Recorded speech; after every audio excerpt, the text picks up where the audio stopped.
Should you buy the Samsung Galaxy S8 in 2018?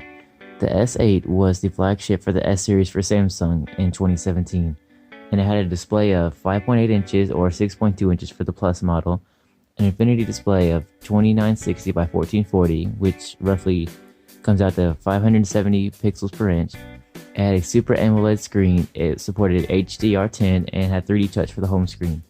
The S8 had a lot out for it. It had the Snapdragon 835, which was a very powerful chip, and it had a single 12 megapixel camera with an f1.7 aperture with autofocus and optical image stabilization.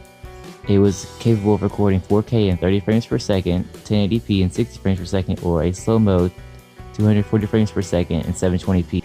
The front camera of the S8 has an 8 megapixel shooter with an f1.7 aperture capable of shooting 1080p in 30 frames per second.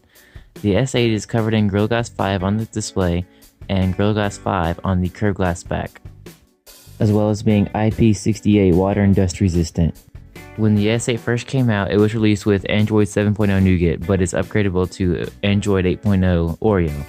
It is run by the Exynos 8895 octa-core chip or the Snapdragon 835 in US markets.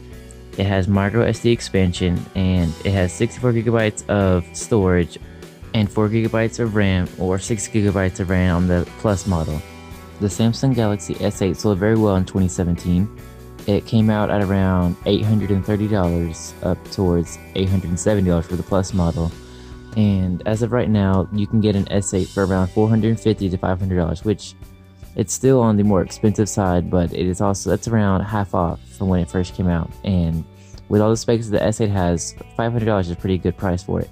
But if you think it's a little too much, just wait a few more months and the price should drop, around $50 to $60.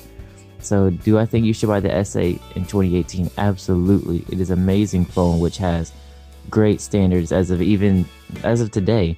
So if you think you want to go pick up an S8, you will not go wrong. Well, alright guys, this is the end of my video. Make sure you like, comment, and subscribe. Thanks for watching. Bye.